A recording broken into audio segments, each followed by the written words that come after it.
It's exciting to work with Fernando, the type of piece he's creating with the mirror and the set. The work is quite specific and different than what we've been used to do, along with the fact that he's choreographing the whole space, including every prop and all the bodies, and not just movement. It's nice to work with two people, Fernando and Shumpei. I think Fernando's taking more of a directional responsibilities and Shumpei's working on the details and the choreographic elements. Yeah, it feels Shumpei is really helping us to get right timing, how to speed it up and how to cool down. And that's, for me, I'm learning a lot.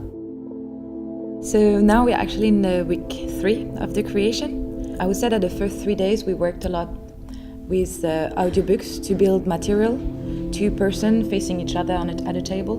And now we're experimenting scenes and how to link from one duet to another. We've been working a lot with the lights as well, working out what the effect of the mirror is. I think we're experimenting how to give a sense of illusion to the audience. Thinking about where the audience's attention is and where it should be, where we want it to be. I'm feeling good about the piece, I'm really excited. I think that the whole concept is really interesting and something that I personally have never done before. Things are coming slowly together and I think it's going to be really interesting and really special.